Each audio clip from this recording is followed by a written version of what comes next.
The Subaru Share the Love event is on from November 20th to January 2nd. For 18 years, Subaru and its retailers have supported over 2,700 local charities through the Share the Love event. When you purchase or lease a new vehicle during the 2025 Subaru Share the Love event, Subaru and its retailers will make a minimum $300 donation to charity. Visit Subaru.com/share to learn more. This episode is brought to you by LinkedIn. Psst, healthcare pros, word's out, and it's too good to keep quiet. Look, LinkedIn is revolutionizing job hunting, making it possible to search by specialty, shift preference, and salary. Endless scrolling is out. Whether it's a mental health therapist or dental hygienist, finding the perfect role is faster and easier than ever. Head to linkedin.com/healthcare and start your search today. Welcome to the Sportsman's Voice podcast, your inside connection to outdoor legislation. From the Beltway to policy happening your way, we're covering it all. I'm your host, Fred Bird. Join us as we explore public land access, wildlife and fisheries management, Second Amendment rights, the triumphs that shape our nation, the sports we all love, and the stories that fuel our passion for the great outdoors. This is the Sportsman's Voice podcast.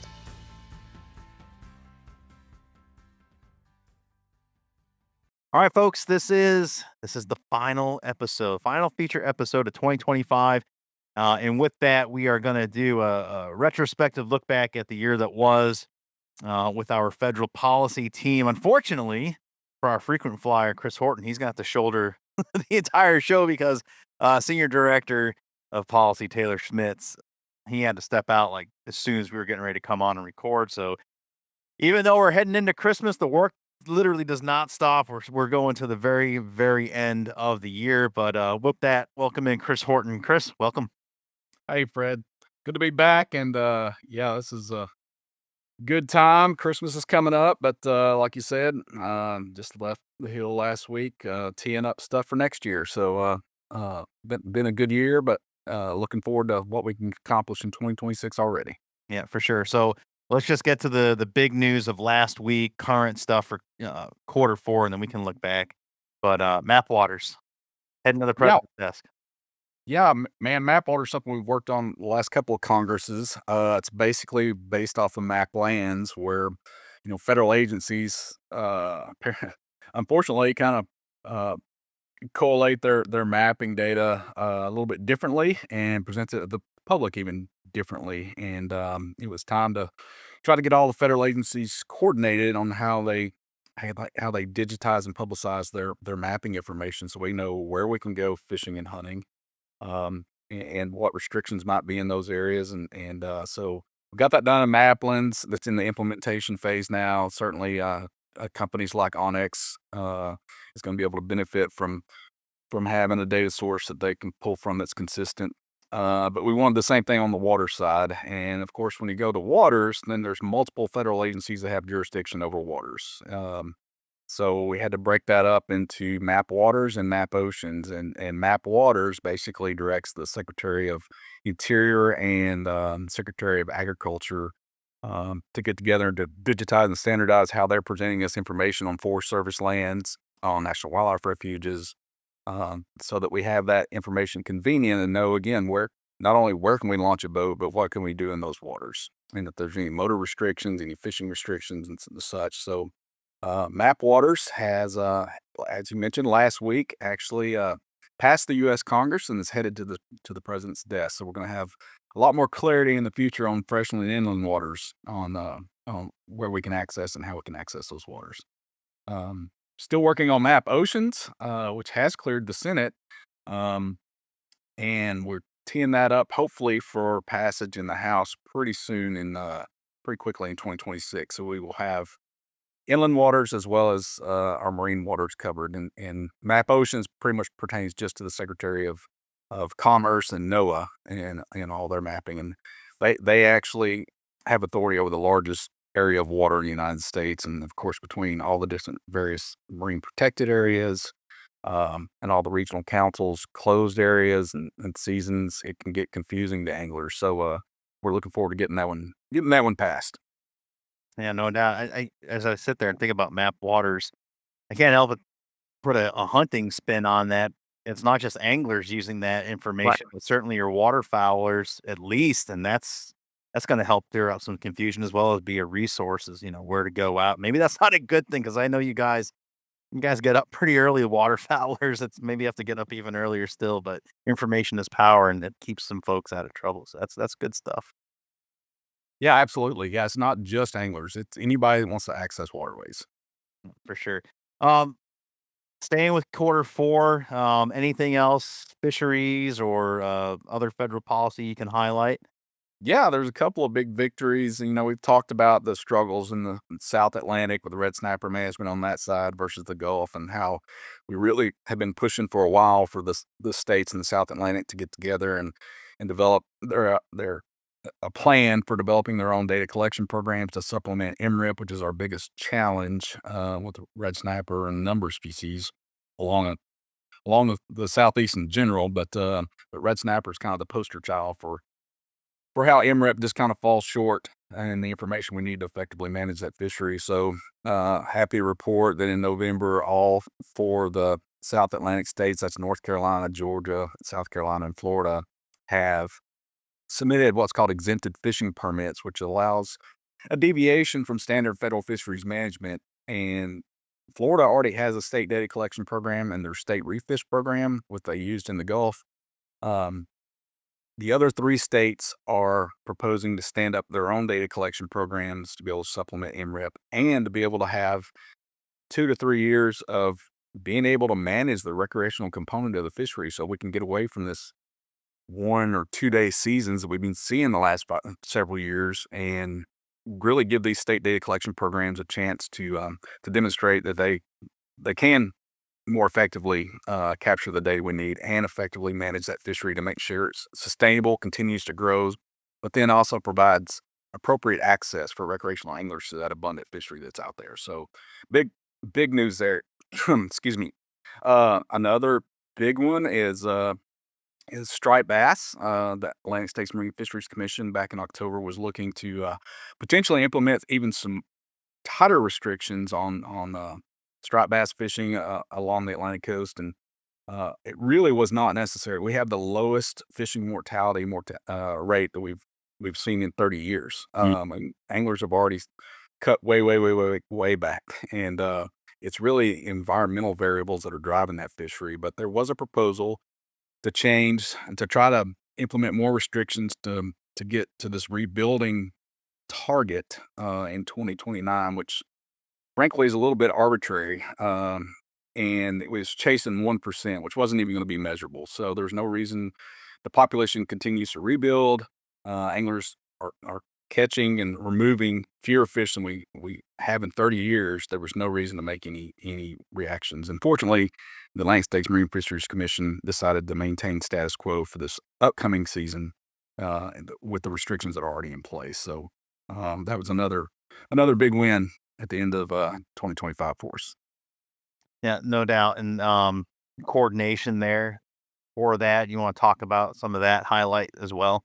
Yeah, I mean, it was all hands on deck from the fishing community in general, but our role at CSF, we're kind of unique in that not only do we work with the federal U.S. Congress and the Congressional Sportsmen's Caucus, but we have individual state legislative sportsmen's caucuses in all 50 states. And the way the Atlantic States Marine Fisheries Commission is made up is that you have 3 delegates for each state. They only get one vote, but one of those is a legislative appointee or a member of a state legislature, and in general, if they don't have a proxy. So through the state legislative sportsmen's caucuses, we were able to leverage our relationships there and bring our point of view that these changes were not necessary or were not measurable and would not make any impact on the continued positive trajectory we're already on. So there was no need for that. So yeah, working with the CSF states program team up and down the Atlantic coast, we were able to have conversations from a different angle than most other angling groups. And that was highlighted at our NASC summit recently, Executive Council.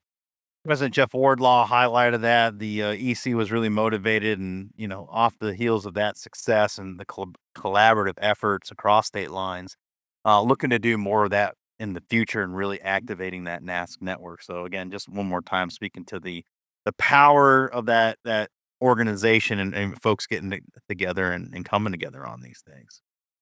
Yeah, it's a great it's an awesome network to be able to leverage, not just working through state legislation that other states, some states are dealing with in one area, and other states may be addressing it. Just that network within state, but also being able to leverage those states on regional policy stuff like the SMFC, or even on federal policy for bills that are currently in play in the U.S. Congress. I mean, the states they swing a big stick, and it's an opportunity to really engage sportsmen at the very local level to influence national policy. And the going back a little bit here in your coverage, the red snapper season Southern Atlantic, just want to tease out to the folks during NASC. Obviously we've had the NASC sessions coverage, and a future episode of that'll be dropping after the new year will join Chris and Connor Bevins with American Sport Fish Association to talk about this very thing, as well as a couple other topics in that show. But do look forward to that, and getting our two organizations to comment on it. Looking back, I think Q2 we had some reauthorizations. Just kind of looking back in time here. Can you just speak to some of those titles? As I call it, stacking cordwood on those victories, and getting things reauthorized for the future. Yeah, really, that was actually kind of Q1, and that was from the previous year and previous Congress. That right at the end, we had the ACE Act reauthorization, which reauthorized the National Fish Habitat Partnership Program, which reauthorized the NAWCA, the North American Wetlands Conservation Act, which is huge for wetland conservation and for duck numbers in the country. We were also able to again reauthorize the provision for another 5 years that prohibits regulating any national bans on lead fishing tackle through the Toxic Substance Control Act, which is not appropriate for it to be regulated that way, even though many NGOs have petitioned to do that for nationwide bans, and the science just isn't there to support it. The EPA has constantly said that that's not appropriate for regulation under TSCA. So to be able to prevent wasteful resources of EPA having to respond to these petitions, Congress just says it's not going to be regulated through TSCA, and that's something that should be left locally where the science drives if there's truly a need. Looking forward to 2026, and I kind of want to slow down because I do want to enjoy the Christmas and New Year's holidays. But we got to look forward and give folks some bullet points on what they should be looking for in January as sessions kick off in earnest, and we're still trying to carry water through to the new year. Yeah, I think we're going to hit the ground in January running pretty hard. Hopefully, I mean, they still have a fiscal funding mandate that they have to all agree to and move forward by the end of January to avoid another government shutdown. So that's going to take up a little bit of time, unfortunately. But in between all that, we have several things teed up. We're hoping, it looks pretty promising, that rigs to reefs, which we've talked about here many times, that we are in good shape to move forward, hopefully with a hearing sometime early when they reconvene and start to move that. Again, like I said, MAPOceans is another one that's a easy bipartisan win. It's just been a casualty of time on the calendar in the House. So I'm optimistic we'll be able to see those move forward. Sport fish restoration reauthorization. Again, this is the 75th anniversary of that program. It's so important to keep it going. We've got bill language out there. We're teed up so that when the highway bill moves, which is what we're usually tied to, because of the marine fuel tax component of it is also tied to the highway bill. But we are in good shape.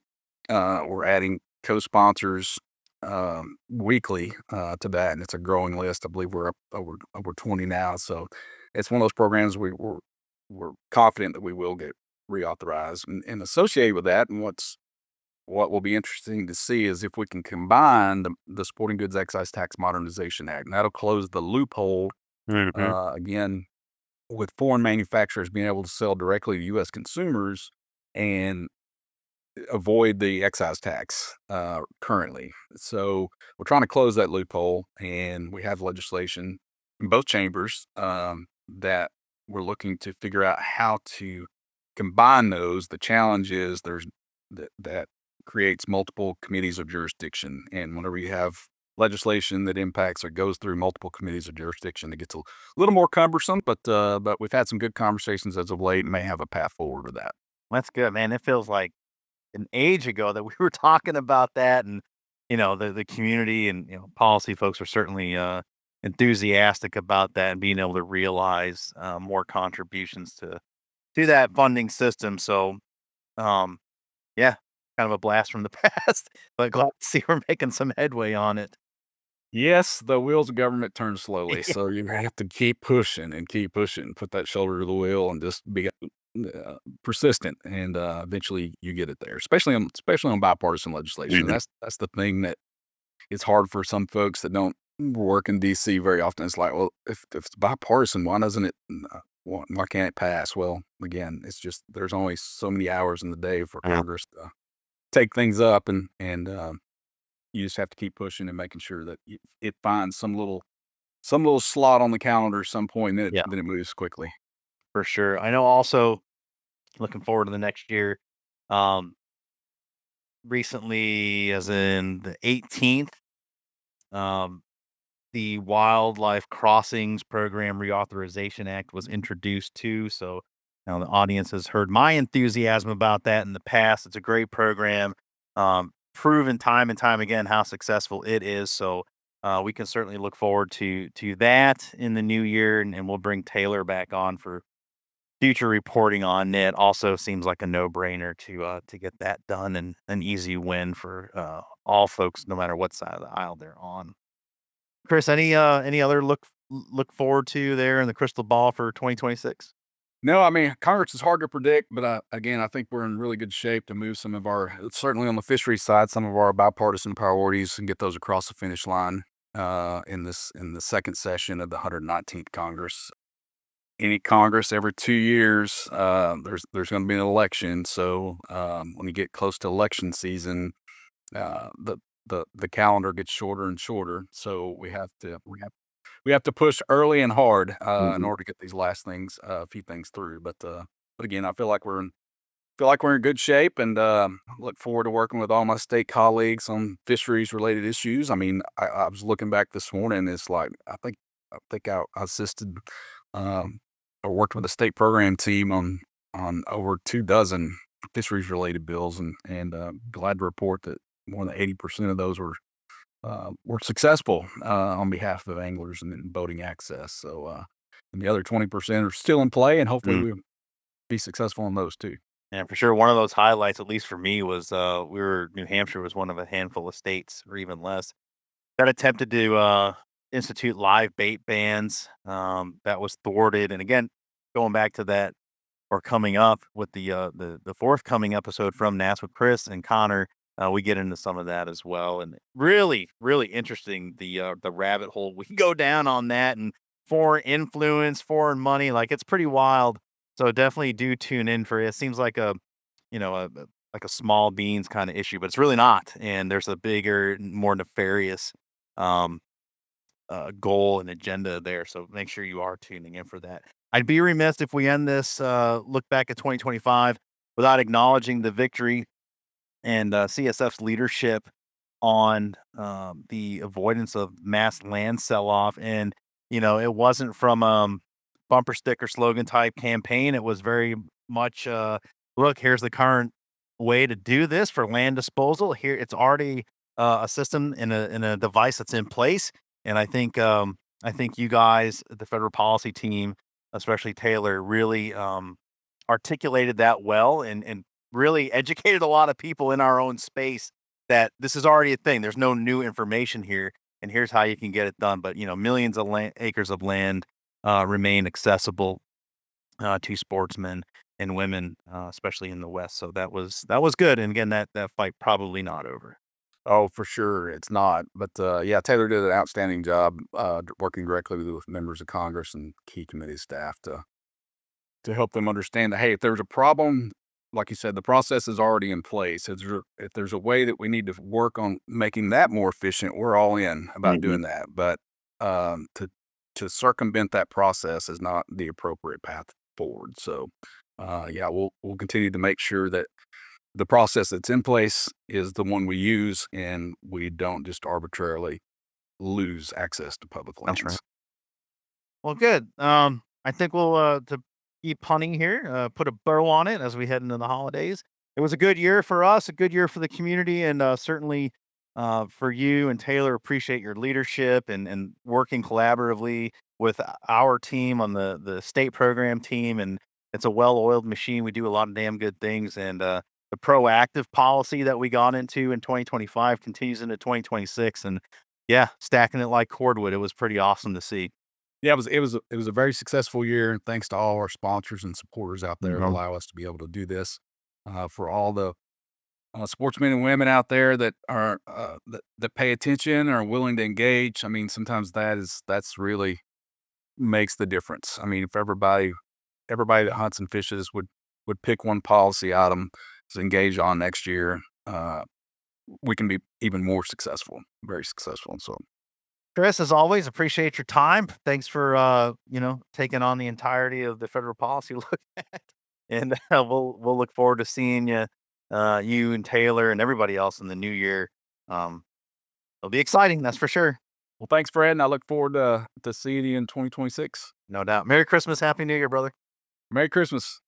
All right, my thanks to Chris once again for taking all that on. There was a lot covered in that short feature, but also, there's a lot that was done in 2025, and heck, we haven't even gotten into all the victories amounted in each of the states. And we've covered some of the stuff on our Wednesday edition roundup throughout the year. But at any rate, it was very successful, and definitely looking forward to doing it all over again and continuing here in a couple of weeks, getting back to it. So I think we're going to leave it there. That's 2025, last show of the year. Again, looking forward to coming back. We've got all the NAS programming teed up, ready to go. So I think I said last week on the roundup, we're not going to give you 3 to 4 hours of programming in 2 parts. We're going to release these things kind of one at a time in some quick fashion. So as I highlighted there, got the fisheries session with ASA and Chris, Connor Bevins there. So you can look forward to that, and just a whole bunch of other stuff. I'd invite you to go back to yesterday's roundup release. In there, I detail a lot of those conversations, who we kind of talked to and things like that, and just high level stuff. But invite you to tune into those. A lot of really interesting topics being covered while we were in Memphis. All right, folks. I hope you have a Merry Christmas, Happy Holidays, Happy New Year. Be safe out there, and we'll do it all again in 2026. As always, CSF is your inside connection to outdoor legislation. So long. Thanks for joining us on this edition of the Sportsman's Voice podcast. Ladies and gentlemen, your support is crucial, and you can help us out right now by leaving a review, filling in those 5 stars where available, sharing this episode with friends and family, and engaging with us socially. CSF can be found on Facebook, Instagram, and X, formerly known as Twitter. Together, we can protect the outdoor sports we love and continue to keep you informed wherever you are. That's it for this week. Until next time, we'll see you later.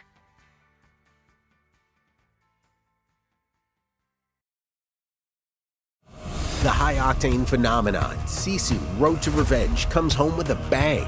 It's an insane ride and an adrenaline-filled action epic. Critics are raving with an explosive 96% score and certified fresh on Rotten Tomatoes, saying it's the action spectacular of the year, with some of the craziest fight set pieces ever put to screen. Don't miss the ultimate adventure. Get it now on Prime Video, Apple TV, or Fandango at home. Rated R.